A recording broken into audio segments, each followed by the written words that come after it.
This is the way. This is the way.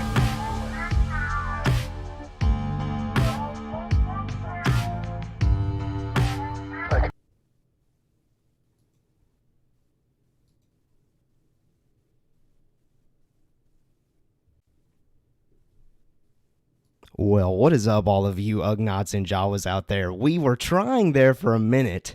To play this new intro music that none other than DJ Foster himself, Rebel Scum Texan, has made for us, but for some reason there, my device there just kind of paused out on us. But that's okay regardless. We will be debuting it at some point, but he is back. DJ Foster, also known as Rebel Scum Texan, is here to talk about the recent Star Wars news with us. DJ, Rebel Scum Texan, RST, all those names above. How are you doing, sir? I am doing fantastic. Like last week, I wish I had come up with something snappy to say up front, but I think I'll just repeat what I said at the top last week. I am happier than a Jawa in a junk pit to be here. Jawa in a junk pit. Let's get it. Jawa in a junk pit. I'm telling you. And I'm excited to be back, and I'm excited to be talking with you, man.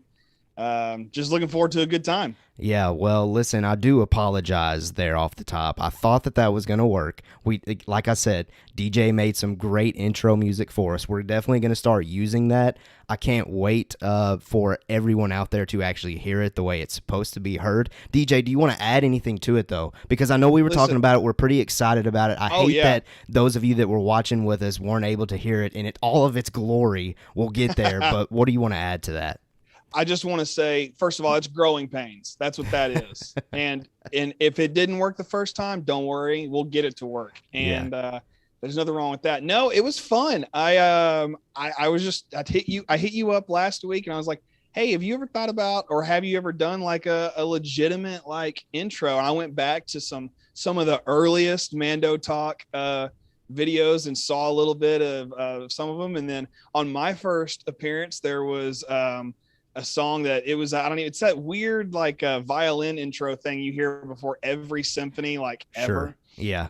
And I was like, these are good. Like, this is great. It gets you to the point, but I was like, man, we got to get some like Star Wars stuff. So I said, Caleb, is it cool if I make something? You said, go for it. And so I will say that what you heard tonight, yes, you didn't hear it in all of its glory, but there is more to it that has not been completed yet.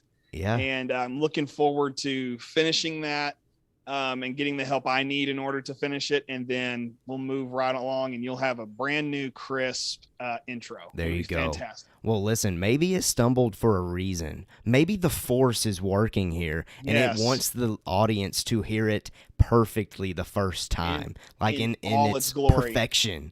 Yes. So maybe there's another hand in all of this. Who knows?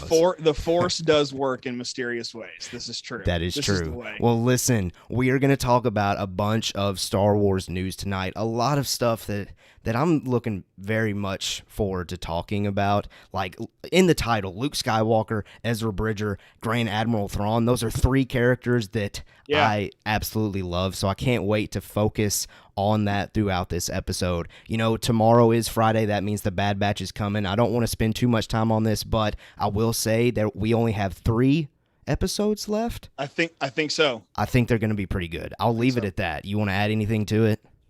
If they're not better than what we got last week, and like, listen, nobody likes to say this, and you almost get just like in Twitter trouble. Like you get thrown in Twitter jail if you say this. So throw me in Twitter jail by all means. But it was a filler episode. Yep, throw them in jail. Lock them up. And I know. Carbonite it, man. But like the whole thing, I was like, this has got to get better, surely. Because I was just like amped for Crosshair to go and hunt them down. And I was like, oh, we didn't.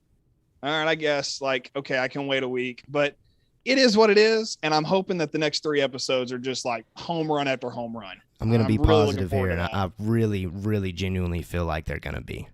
But we'll see. Yes. We'll see. Yeah. Well, listen, time will tell. Let's dive into it. We've got our Star Wars news lined up, and this first one, man, is pretty juicy. I cannot wait to hear DJ's reasons or thoughts, theories on all of these news pieces. And, you know, if you're watching live, drop your thoughts on these news pieces as well in the chat. We would love to hear from you. We love just differing opinions. If you've got something that you think we're absolutely wrong about, let us know, because I love hearing from all of you guys out there. That's what makes this doing this so fun and so special. But the first news piece is all about Luke Skywalker and Grogu. In an officially licensed poster by Lucasfilm, Grogu is being trained by Luke Skywalker in creating his own lightsaber. Now, there are a few takeaways that I immediately get when I view this image. Number one, the new Jedi robes for Luke. That is telling to me that they've thought about a potential new look for Luke Skywalker. Number two, a yellow/goldish kyber crystal. I saw a lot of people online rolling with the color yellow, though. You know what? So I just rolled with it, even though when I first saw it, I was like gold, but maybe it is yellow. Maybe, DJ, you can add to something to that. But last thing that I did observe, flotation device that Grogu is sitting on, brilliant. Like, if they ever do show this in live action, fans are going to love it. You know what? Let's open this up. What are your overall impressions of just kind of the vibes, the look, the feel of this poster, DJ? I think, like a lot of people, when it first hit the internet, I wasn't really sure if I thought it was fan art. I'm just going to be honest. I mean, and I think a lot of people felt the same way. That was the same reaction that I saw from a lot of people online. And then it was just like, oh, by the way, somebody, I don't even know who it was at this point. Someone was like, by the way, this is legit for, I think it's New York Comic-Con. Yeah, right? It's for some Comic-Con, but it might be that, yeah. And I was like, wait a minute, like, and I went back and had to find it, and it wasn't even on Twitter. I had to like go and like Google it and hunt it down, and it wasn't that hard to find. But I was immediately like, oh, this is real. Yeah. And like you said, there are obvious takeaways from it. The flotation device, the fact that there's a yellow kyber crystal or gold. I mean, I think that in other iterations where we've seen a yellow lightsaber, it was a yellow kyber crystal. Mm-hmm. And I had a few thoughts on that, like right off the bat. I mean, I like that Luke's going away from the all black look to more of what we see in the ending of The Force Awakens. I think that's a great little tie-in. Oh yeah, the little transitioning period going on here. Yes. And if we are to assume that Grogu does not make it to episode 7, then where does Rey's kyber crystal come from? This may be an answer. That is an interesting, very interesting theory there. I don't really want to dive too deep because we got another discussion point with this, but it is a very interesting look. It's a very interesting poster. I'm not going to lie. It's a poster that I wish I had right behind me here to display on camera each and every single week. It's very teasing. Now, I will say this, though. One other thing that I noticed in that poster, that lightsaber does look very similar to Yoda's. Do you kind of get that vibe as well? Like the hilt? I mean, he's a small creature. So it has to fit his hand, you know, and that's what we get with Yoda's. And, you know, in fact, speaking of Yoda's lightsaber, if you've never picked up Charles Soule's Darth Vader comic run, I picked this up earlier this week, read it.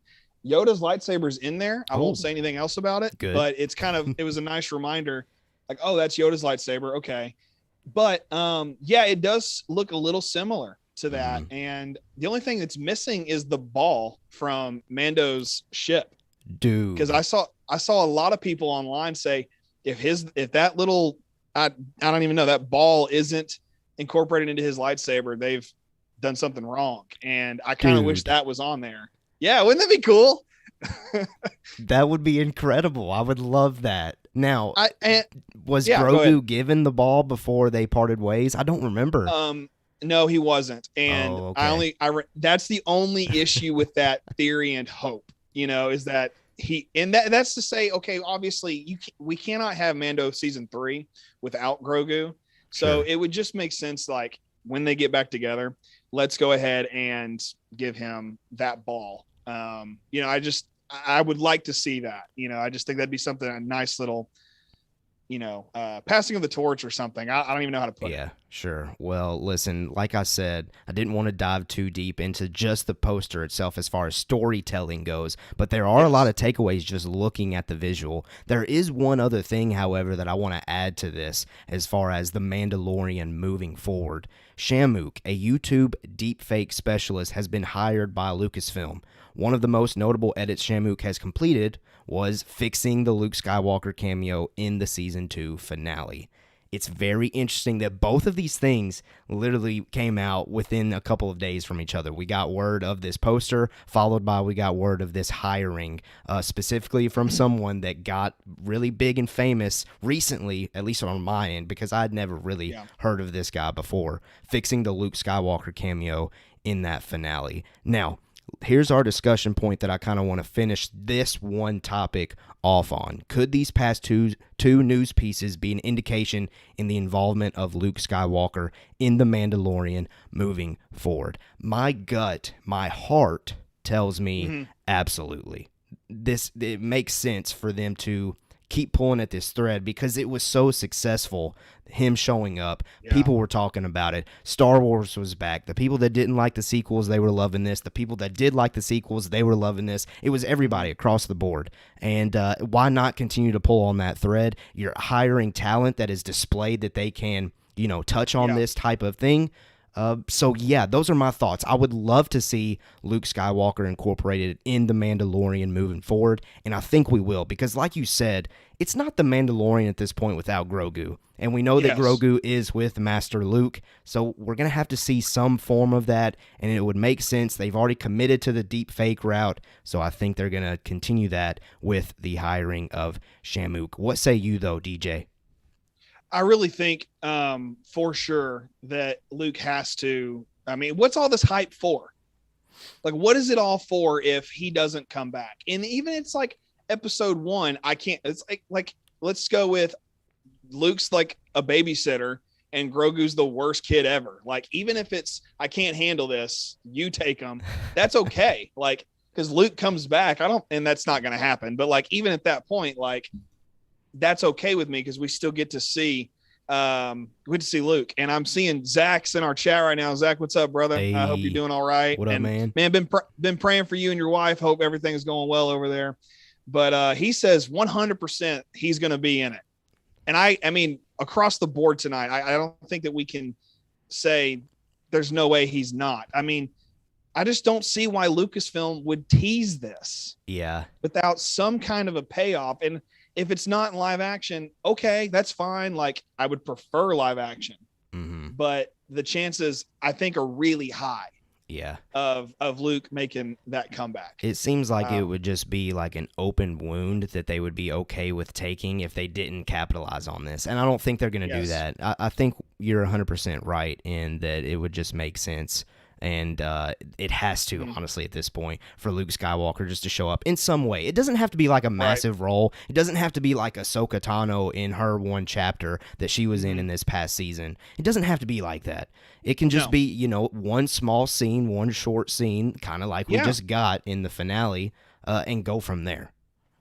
Yeah, and that'd be totally fine with me. Now, I have a question for you. Have you looked at Shamuk's other Star Wars related deepfakes? And I'm glad you asked that because that was in the notes and I completely missed it. I have not. I've personally not seen his work. So have you? Have you seen any of his work? Okay. Well, it just in the last, like today and yesterday, I went ahead and said, okay, we're going to talk about this guy. This can't, like, and I've seen him, some of his other work. I think the first one I saw was where he deepfaked Back to the Future and replaced Marty McFly with Tom Holland, and he replaced Doc with Robert Downey Jr. And that one's convincing, but he's done a lot of other Star Wars ones. In fact, it's not the first time he's done Luke. He replaced Mark Hamill with Sebastian Stan of Winter Soldier fame. Oh, okay. Which that's a big hot topic online, and that one doesn't look that good. In my opinion. I thought this looks like somebody really had a hard time editing something. It just didn't look good. He also he replaced Alden Ehrenreich's face with Harrison Ford's from Solo, which that one is incredible. Okay, tell you what, I think I've actually seen that. Maybe I Yeah. just didn't know it was him Okay. that did it.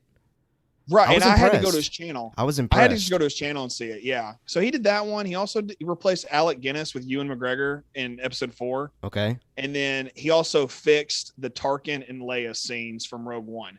And those actually did improve.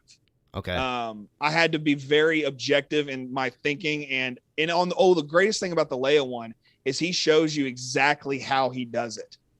And how he replaces the face. And that's the one, if you really want to see how good this guy is, and if you're going to say, is he worth it for Lucasfilm? That's the video, in my opinion. Now, like I said, though, like I had some ones I didn't like and I had some ones I did like. So at this current juncture, I'm going to say that this guy's work is like 50-50. Okay.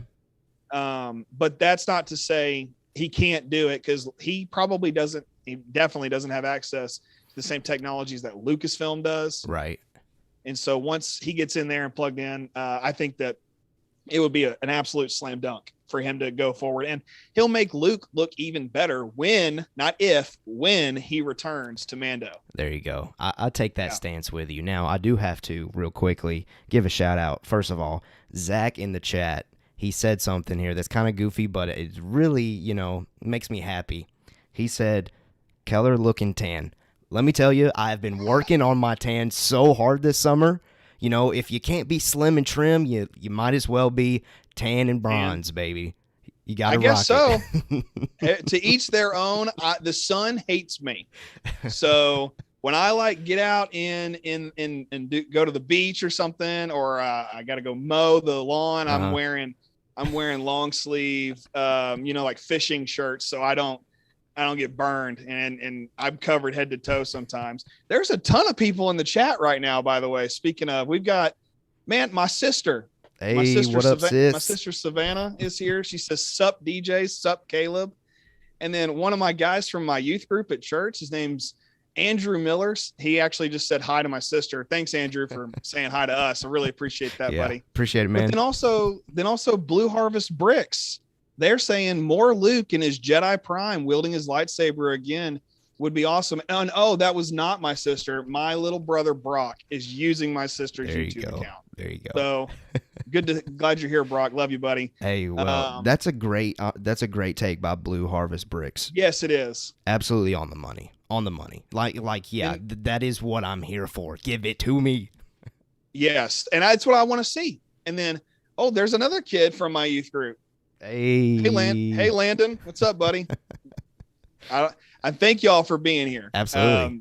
These are two guys who are really just now digging into Star Wars, so it's cool to see that they're hanging out with us tonight. That's what it's all about, baby. Well, listen, let us know, those of you watching, let us know if you expect to see Luke Skywalker in the future of The Mandalorian going forward. Let us know in the live chat. If you're watching on the playback, let us know in the comments. Our next news piece is also about the Mando-Verse, but it's about the Book of Boba Fett. Extraction's Sam Hargrave is rumored to be directing an episode of the Book of Boba Fett, and the source is The Ronin. Now, couple of things about Sam Hargrave. He served as the second unit director for The Mandalorian Season 2, and me personally, I have seen Extraction, and I loved that film. It's a Netflix exclusive film, I believe. The action in it is great, so it makes sense for Sam Hargrave to be the second unit director of Season 2 of The Mandalorian.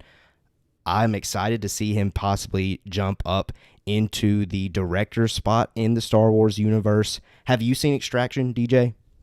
Yeah, I've seen about half of it. I don't know why I didn't finish it. I think I just forgot, honestly. But from what I have seen, yes, I think this is a perfect fit for Book of Boba specifically. Yeah, no, I think it definitely fits with the plot line, the character of of Boba Fett, for him to kind of direct that character.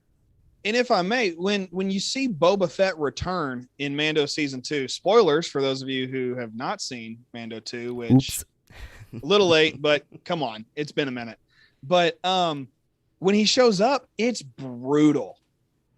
And Extraction has its brutal moments. Dude, it does. Very much and when you sit, and it's kind of neat, you take yourself away for a second, you're like, that's Thor. And then you jump back in, you're like, no, it's not. This guy's like legit. And you're sitting there watching what's taking place and how it's going down. And you think, oh my gosh, yes, this guy, perfect for Book of Boba, especially when you look at what Robert Rodriguez did in Boba Fett's return in Mando 2. And don't forget too that since he was second unit director, he was probably working with Robert Rodriguez and the rest of them. Now, speaking of that, he is now added to the current list of directors of Favreau, Bryce Dallas Howard, Dave Filoni, and Robert Rodriguez. That's 4, and if this report is true, that makes 5 directors attached to this show. Now, that for me, I mentioned it in TikTok, our weekly Star Wars news, at Mando Talk. Follow us on TikTok if you're on that platform. Check it out. I think this heavily leans to, my continued opinion of Book of Boba is at least 8 episodes. Are you kind of on that? Because if there's 5 directors, in my opinion, I'm thinking double that at most. Maybe we're in the 8 to 10 range even now. What do you think, though?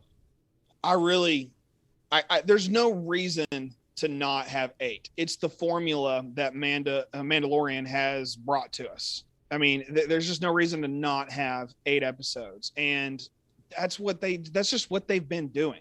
And it seems like this holy grail way of doing things, if you will, because if they don't do 8, and then we're gonna be left feeling like, okay, well, we could have had. Why didn't we get at least as much as the Mandalorian? Because there was.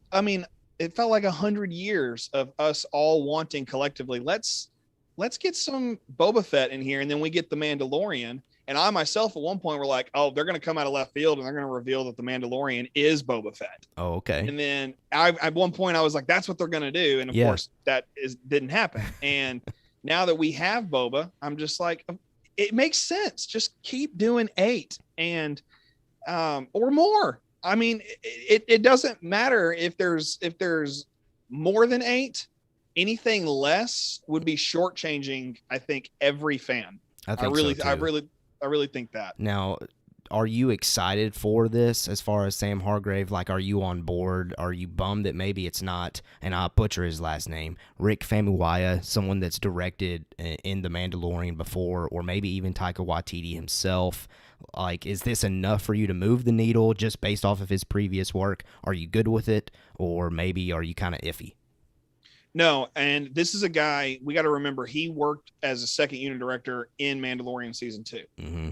And we don't, I think, we are obviously not in the film business. And so not being in the film business, we don't look at the role of a second unit director the same.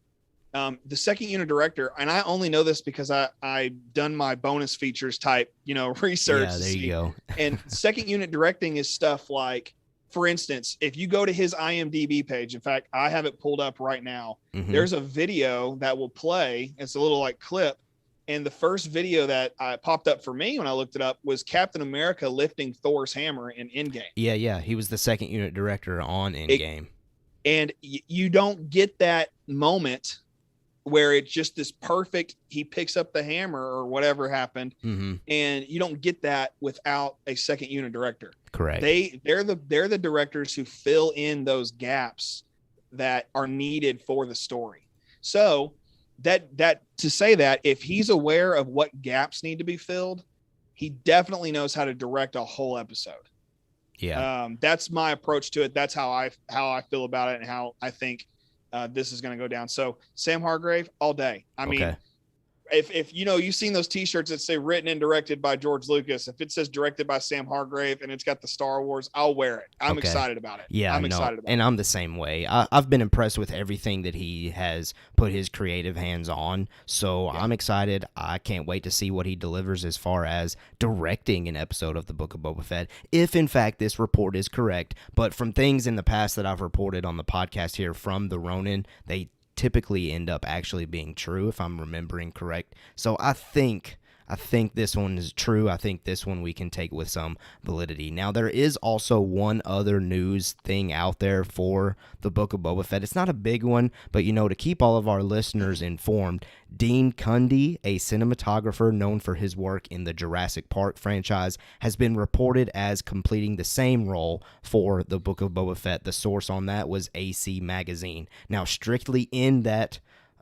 report or from that source, the statement was made. He recently completed episodes of the Star Wars series, The Book of Boba Fett. Do these type of announcements or roles get you excited, DJ? Because for me, honestly, when I see this name, I see it pop up, I'm just kind of like, oh, okay, that's cool. He worked in Jurassic Park. All right, let's move on to the next. That's kind of how I feel about it. What about you? Well, generally speaking, I would be excited about these kinds of announcements because I do like to dig into what's going on behind the scenes on any given movie or TV show that I really enjoy. With that being said, this particular report makes me lose confidence in the Book of Boba Fett. Ooh, okay. Please elaborate. And I think I told you I was going to have some dark side thoughts tonight, and this is one of them. All right, so we need to pause. We're going to switch our colors to red. Yeah. Sorry, Zach.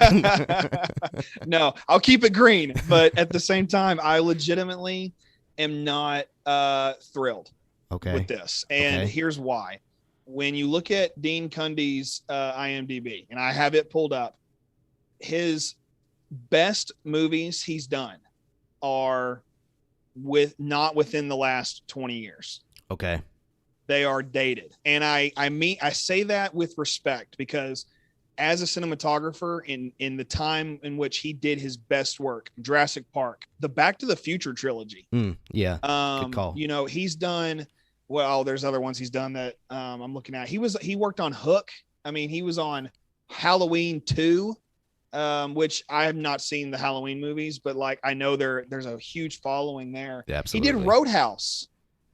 I'm not familiar with that one. Roadhouse with I can't remember who's in it, but he did Roadhouse, classic 1989 movie. Of course, I only know it's classic based on what other people have told me about it. Sure. It's starring Patrick Swayze and Sam Elliott. I mean, oh, okay. There you go. It's got big name guys in it, Yeah. but that's from 1989. I mean, Caleb, my parents graduated high school in 1989. Right. Okay. Right. And give you some perspective, that was when the first Michael Keaton Batman movie came out. And so I lose a little faith with Dean Cundey because he hasn't done something that has just been insanely good, if you will, in within the last 20 years. I mean, he's been working consistently. Yeah. And I don't mean to sound disrespectful to what he's done, but I mean, and even if you look at it on IMDb, it says Book of Boba Fett credited for episodes 2 and 4. And I mean, cool if he's a part of it, but why I'm worried about it, it's dated. It's a dated style. Sure. To give you an example, I remember the Punisher movie came out in like 2004 or something. I watched it when I was in college, and I remember thinking this movie had to have been made in like 1986. And I look at it and I was like, this was made in the 21st century. Its style was off. And I'm afraid that's what's going to happen when Dean Cundey gets behind the camera. So I lose a little faith. Sure. And I hope that I'm wrong. Yeah. I really do. But at the same time, I think that if his style is still proving to be dated now, it could prove for things to go south. What do you think? Well, I think you're completely fair, and you've clearly done your research for it. So I think, honestly, your opinion right now is probably more valid than what my opinion is. I guess to kind of play the opposite role, though, you did mention maybe just episodes 2 and 4 that he's doing. And according to his, and you mentioned that, he thrived with 80s films. Okay. We know we're going back to the Empire Strikes Back and Return of the Jedi type of timeline here. Tamara Morrison has mentioned that Tamara Morrison's mentioned that they're going back to kind of fill in those gaps potentially. Maybe that's why. Maybe. I'm just saying. That's a hypothetical. Who knows? You have put me in a corner, sir. I think you have a very valid counterpoint. Okay, good. Hey, that's what we're about here. You're getting the differing opinions. That's good. That's good. And I'm normally a very positive person with these kinds of things. But this one just, until you said that, I wasn't ready for it. But I mean, I hope I'm wrong. I hope my opinion turns out to be just totally baseless at this point. Hey, now what does get me excited from this, it says he recently completed episodes. Mm-hmm. That is honestly what gets me the most excited about this report, is that episodes are finished. Like, they're done. Yeah. Which means trailers are imminent. And I am pumped to finally get some Book of Boba Fett content. I don't really expect it for another 2 months or two, maybe even 3. Maybe whenever football season's cranking. I've always think that they like to pair these things with Monday Night Footballs. So who knows? We'll see. Maybe that's why we haven't gotten the Spider-Man trailer yet. There's a lot of different ideas with that one as far as why we haven't seen anything right now, with that. if we don't get the Spider-Man trailer, but we get the Book of Boba Fett trailer before that, I will belly flop in a pool. I mean, I'm putting it on the line right now. If the No Way Home trailer comes out, and watch, it's going to come out tonight or tomorrow, probably. But if the No Way Home trailer comes out before the Book of Boba Fett trailer, I will belly flop in a pool. And I hate any of this being damaged, because there's a lot of surface area here. Sure. And when this meets flat surface water, you get $10,000 on America's Funniest Home Videos is what happens. So, hey, well, there you go. Cash it all in. Yeah. I mean, oh boy. And I've just put so much on the line, I feel like, but either way. No, I think we'll probably see a Spider-Man trailer before then, but we'll see. I can't wait to see Book of Boba Fett content. I'm excited about the Sam Hargrave edition as far as the director's list.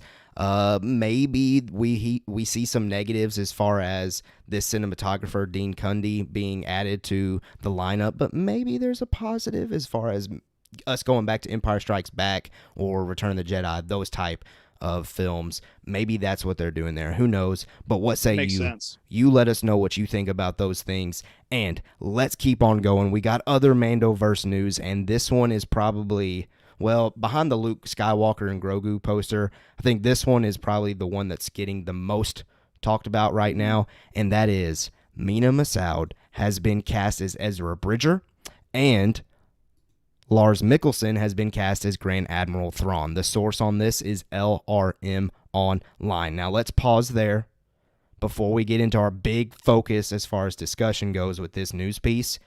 Do we see any validity behind this rumor? Where are your thoughts on that? And then I'll share mine. I can't speak to the overall validity of LRM. Mm-hmm. However, I did watch that segment of their podcast or their YouTube show, and just to see what they had to say. And I was listening very closely as they talked about it. And then I listened after they were done, and the things they were talking about seemed like speculation is what it felt like. And, but at the same time, this is something that's been in the rumor mill for a while. Absolutely. And not just Mena Massoud. I've heard the original voice actor, Taylor Gray. He's voiced his opinion to want to play the character in live action. Now, given what has happened with Rosario Dawson and Ashley Eckstein, it looks like that's not going to be the case. But at the same time, I'm fairly certain that Mikkelsen voiced Thrawn in Rebels. Yes, he did. And he did. At that, with that being the case, though, the difference I feel like is he looks like Thrawn. Okay. Yeah. And Taylor Gray does not look like Ezra Bridger, but Mena Massoud does. Yeah.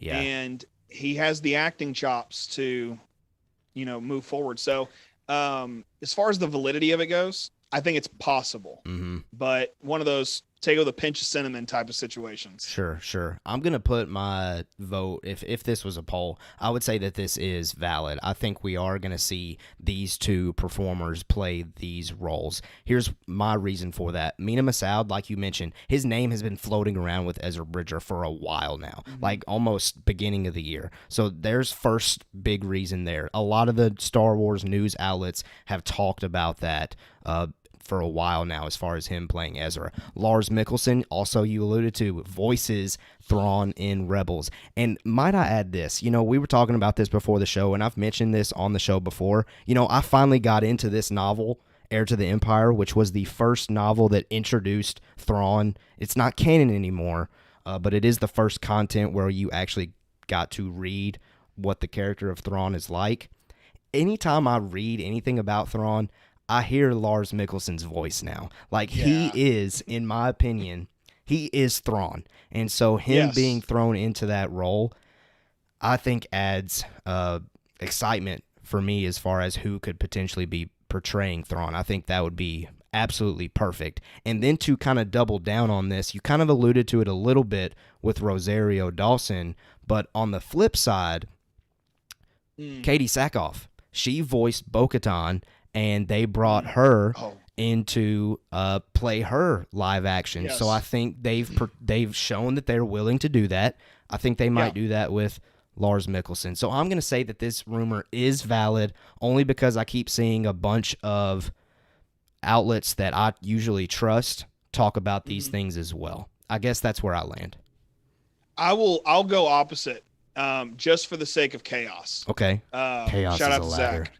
Shout out to Zach, because that is his Discord name. There you go. But hey, click that Discord link. If you're not in our Discord, click that Discord link that's in our description. We have a ton of fun over there talking about Star Wars. Yes, lots of good stuff, and people keep joining. It's good times. But I really don't. I think that I'm going to go, again, I told you I was going to be a little bit dark side tonight. Okay. And I think I'm just going to go with no for now. But a half no. Okay, 50-50. I'm going to go a half no because I'm not sure about Mena Massoud, but I love that Lars Mikkelsen could happen. Yeah, agreed. He And looks Lars the is a part. Star Wars name. Oh, yes. And the family's worked in Star Wars already. Mads Mads? Yes. Yeah, he's a Rogue Galen One. Erso. Yeah. He's Galen Erso. Yeah. I had totally forgotten about that. Yeah. Okay. Well, I mean, I'm cool with keeping it in the family. I mean, honestly, I think that's what we need to go with here. Yeah. I think it'd be great. Yeah, no, At least for him. I'm not, like I said, I'm not sure about Mena Massoud, but I really do think that Lars Mikkelsen is and will definitely be Thrawn in live action. Okay, good. My wife is in the chat. Oh, so hello. I have to say, hi, Hillary. I love you. Okay. That's all. No, it says Hot Takes with DJ. I like it. That should be like a podcast name, man. Hot Takes with DJ. It would just be me every now and then just pulling out a Hot Pocket and being like, this is hot. And that would be the whole show. It's 5 seconds. I'd show up. That's so dumb. Oh, man. Let's move on. Let's do it. Okay. Better things to talk about. Our discussion point with this report, with this news.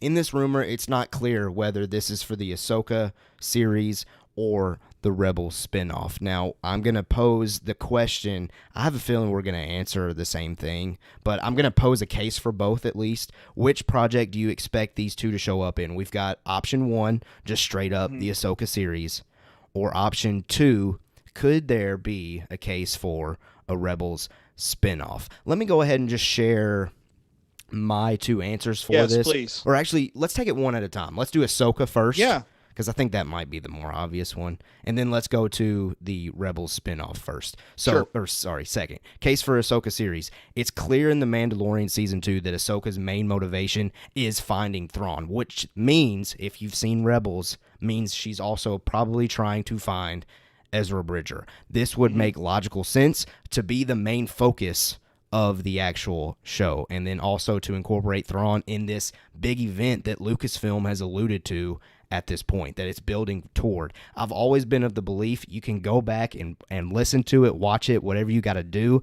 Before Season 2 ever even happened, I made the prediction that Grand Admiral Thrawn is behind the remember. scenes being the boss of Moff Gideon.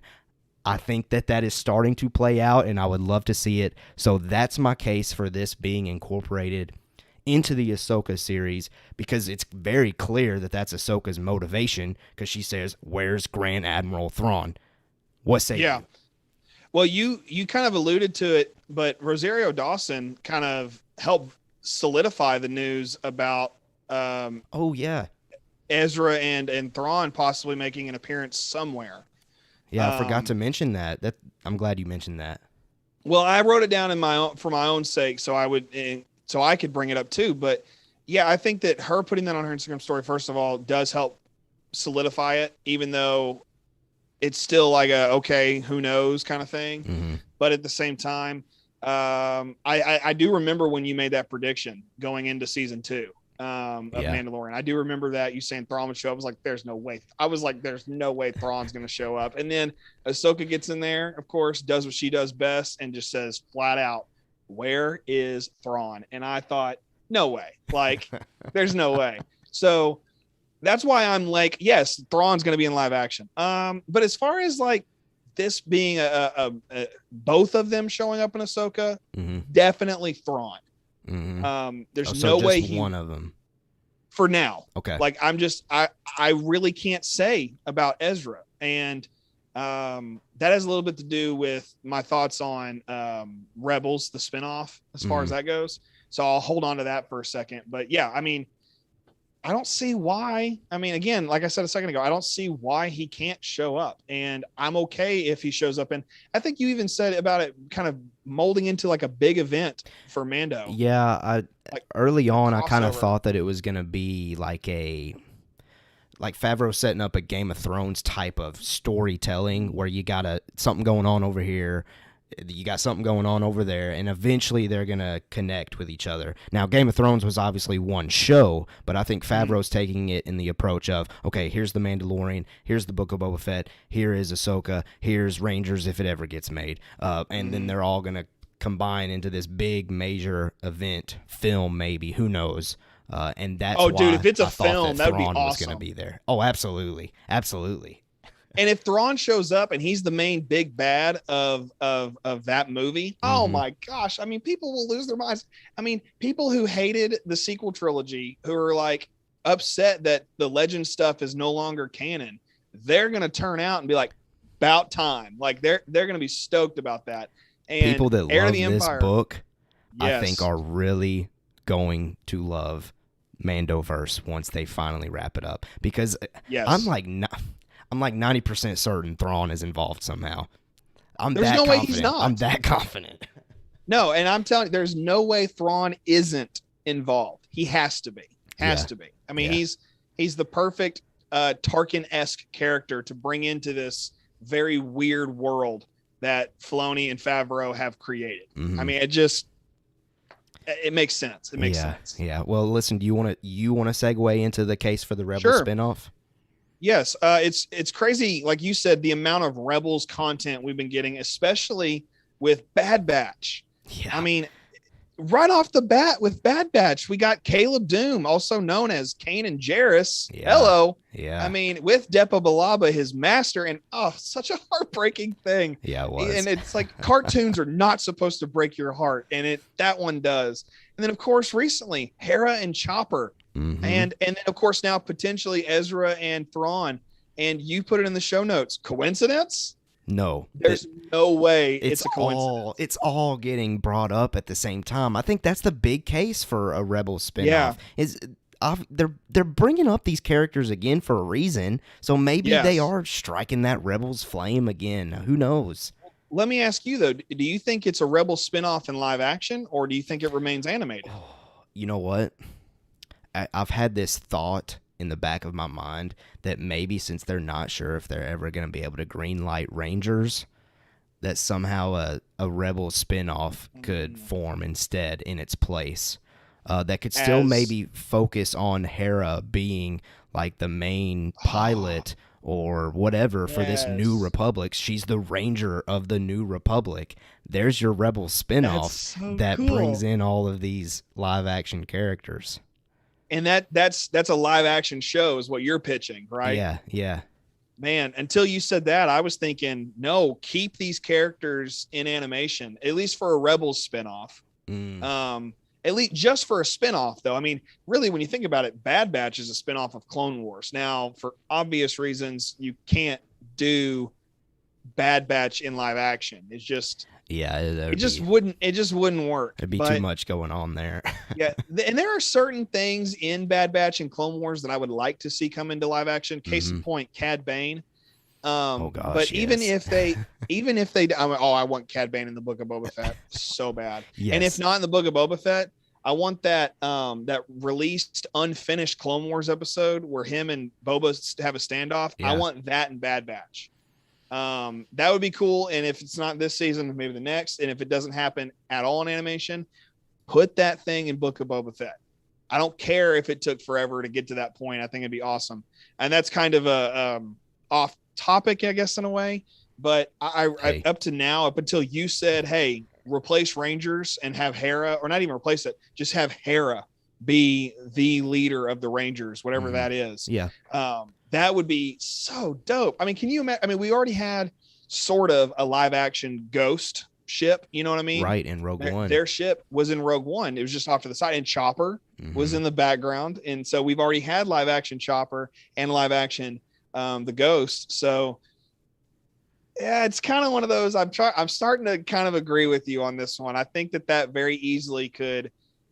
That's a very valid point. I'm actually speechless because I don't know how else to add on to that, because you made me switch. I'm no longer. I don't think I have any more dark side things. I think I'm now full.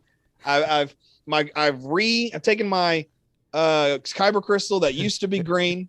I bled it and now it's red, and then now I've healed it and now it's white. There you go. You brought me back to the light, my friend. Hey, that's I think good. that you are absolutely right. That's good. So we've kind of shared our cases, though. I think logically it makes sense for Ahsoka, but I also think, all of this non-coincidental mentioning of all of these Rebels characters recently could play into a story of itself if they want to. But I guess if I had to pick which case, I'm still leaning toward the Ahsoka series. I think it's just safer to make that selection right now. But like I mentioned, and honestly, that was off the cuff. I wasn't even thinking about sharing it until now. I think Hera being like the Ranger of the New Republic could be so like cool, a live action kind of Rebels spin-off-y thing. Who knows, though? But I do think that these two casting announcements, or not announcements yet, but rumors, are for specifically the Ahsoka show. Who knows? They could be incorporated with that Rangers or whatever Rebel spinoff, whatever it could be in the future. They will be incorporated in that some way. But I think this, for right now, is strictly for the Ahsoka show. I have to agree with you. And like I said, I'm 100% on board with Thrawn coming into Ahsoka. I'm not fully convinced Ezra will just yet. And I still kind of, like you said, if Hera ends up being like this Rangers thing and that's how that pans out, that's cool. I just don't see Ezra showing up in live action just yet. And if he does, it's at the tail end of the Ahsoka series. Is Ahsoka a one-off season? We haven't gotten confirmation that it is or not. But okay, I was just kind of mentally thinking that too. I think if we do see Ezra, it's a in the end of the season kind of thing. And if there is more than one season, then that's what's taking place. If it's not a 2-season situation, then we get a mid-season tease. And then it's like, let's say it's 8 episodes. Episode 4, he shows up a la Luke at the end of Force Awakens. And then episode 5, boom, it's all Ezra versus Thrawn with Ahsoka and who knows what else. I think that's the only way that works. But again, I'm still leaning no Ezra yet, but I still I love the possibility. Yeah. I just need proof. I just need to see something on that one. Sure. I'm hoping maybe that all of this rumor stuff is going on. I hope that they just come out and announce it at some point. I mean, they just recently did the Kenobi one, the big poster of all the cast members. So it's probably going to be a while until we get official confirmation, but I look forward to the day that we do. Well, we do have one more news piece to get to. I keep having a bunch of fun with all of these things. These are a lot of interesting news pieces we got this week. Like, those are some big topics. Thrawn, Ezra, Luke, Book of Boba Fett, and we're not done. We've got Obi-Wan Kenobi news. We received some quotes regarding that show from Joel Edgerton, who's going to be playing Owen Lars in the show. In the past reprising week, there you go. Reprising his role as Owen Lars. There you go. And in the past week, he talked with comicbook.com about his upcoming film, The Green Knight. Now, I'm going to read this quote. It's pretty long, so bear with me, but I think it's important for all of us to hear it if you haven't already. So he said the following: I'm unable to discuss the series and potentially totally as in the dark as you are. We all know the universe of Star Wars is on serious lockdown. Part of the reason for that is that people don't want the stories too spoiled before they come out. I 100% agree with that. Anyway, the great thing about Star Wars fans is they are the creators of the next Star Wars universes, and I think that whoever's creating these things are creating them with the fans in mind, knowing that they hold the keys to that universe. To deviate too far from what you might expect could mean death by lightsaber, and yet to not introduce surprises within that mix is death to creativity. That's a great line. That should be a t-shirt, honestly. That final line there should be a t-shirt. But those are some interesting kind of things there. Him just kind of sharing an update. He's obviously he says he's totally in the dark, but he's obviously in the know somehow about the show because he's got to know at least what his character's doing. But are there any plot points, production points, or anything worth taking away from these quotes that you noticed as you kind of heard or read those earlier in the week? I like the idea of Mickey Mouse holding a lightsaber and threatening people. I think that's hilarious because let's remember who's running the show. It's the mouse. Okay. But no, other than that, that's kind of a fun little way of being like, hey, I legit can't say anything. And I appreciate him keeping the suspense because Kenobi is, first of all, the fact that Ewan McGregor is even back, I mean, is just the best. And the fact that we are getting a story that is clearly not going to only be on Tatooine. And I firmly believe that this show is going to go off world. But like he said, to introduce surprises or to not introduce surprises would be not allowing us to be creative as the creators. I also love the fact that he refers to the creators as fans who hold the keys to the universe. And that tells me that, I mean, he may not necessarily be a Star Wars fan, but he knows he had this role back in 2002 and he's come back around now almost by the time it comes out 20 years later, which is really cool. He knows firsthand how crazy this fandom is. And it is cool, like you mentioned, even though he might not be a fan himself, he realizes that, you know, the people that they are telling these stories to are the future.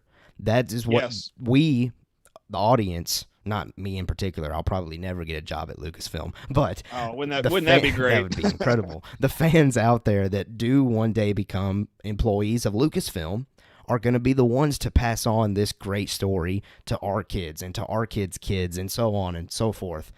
So it's cool to see the performers realize just how big of a situation they really are in when they're in Star Wars. So it's great to see those. Now, as far as plot goes, I didn't really get too much from this. It's safe to assume that he's going to have some kind of encounter with Ewan McGregor's Obi-Wan Kenobi. I think that just makes logical sense. When you have two actors of that talent, you're going to put them together on a camera. It's going to be beautiful to see. But outside of that, I didn't think there was much to take away from it. No, there really isn't a whole lot of plot just being revealed there other than that, like, you know, he's willing to say something about it. As far as plot goes, no. The only thing I'm really aware of that Owen really did outside of what we've seen on screen were in a couple of Legends books that center on Obi-Wan. And I've read one of them. It was many years ago, But there's two fantastic Obi-Wan novels, and even it's like you're reading Heir to the Empire, or you read in Heir to the Empire. Yep, finished it. It's not canon, but it's worth it, and it's the same with these Kenobi books. Yeah. And I think that the encounters that Kenobi has with Owen in those books are a clue as to what we will see in Kenobi, as far as what Owen and Ben, I guess we should say, are going to talk about. And I think that'd be really good. I think that'd be really good because it'll add depth to the character. I agree with that.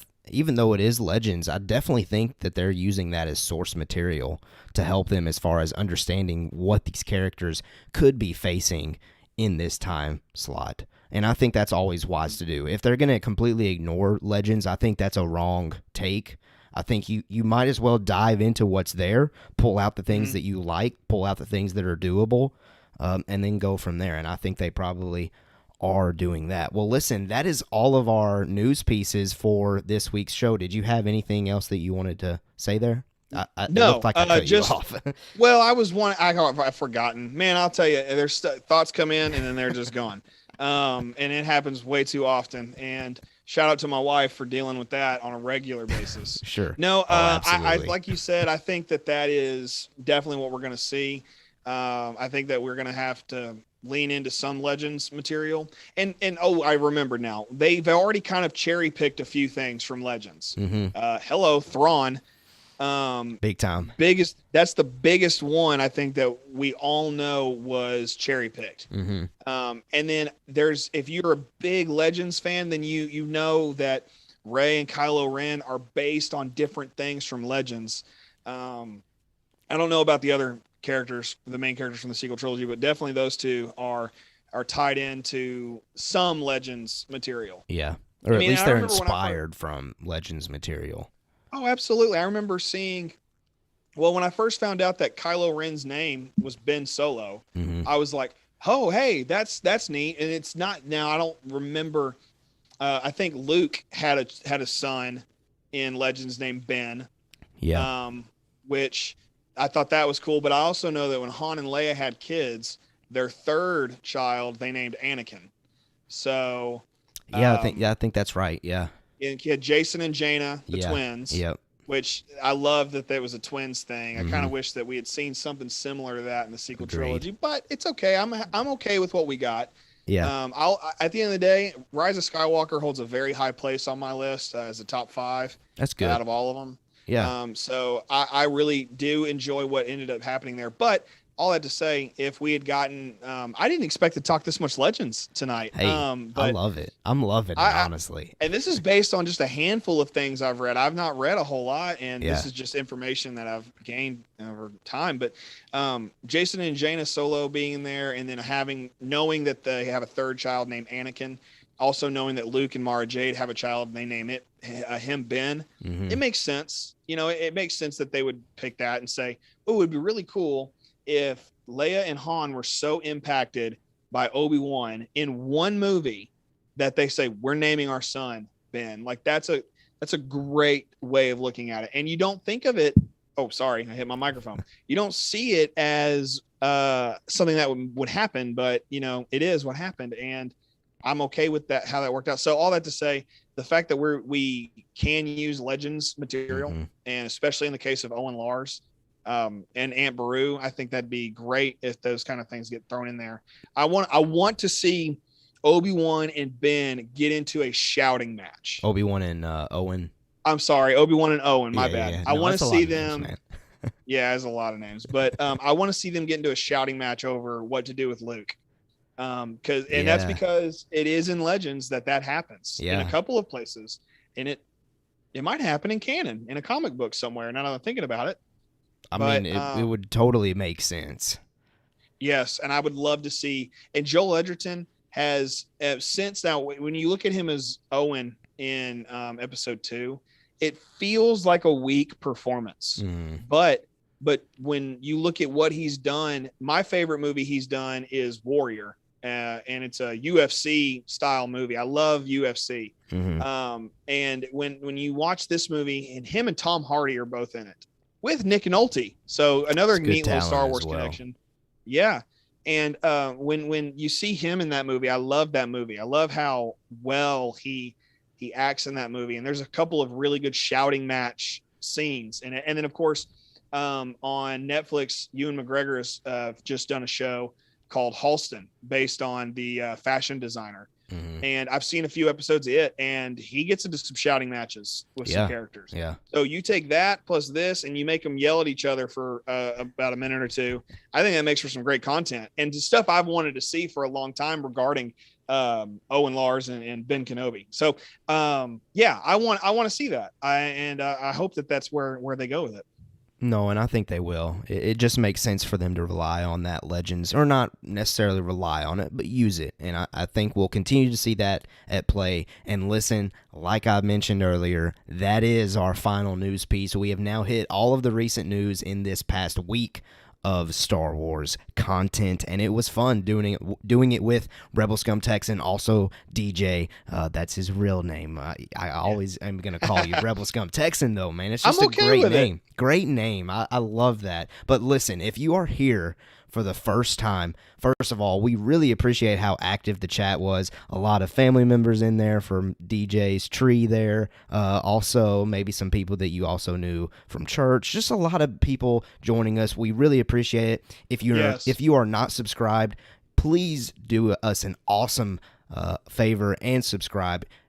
I'm going to go ahead and say it. DJ's going to be around. He'll show up here on Mando Talk as much as we can get him. So if you're part of his crew, join our crew. We would greatly appreciate it. Discord link is in the description.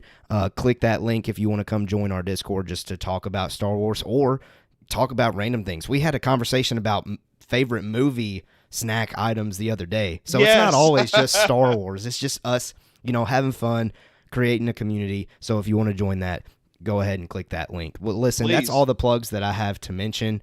But it was great to have you again this week. Any final thoughts that you want to kind of leave the show with?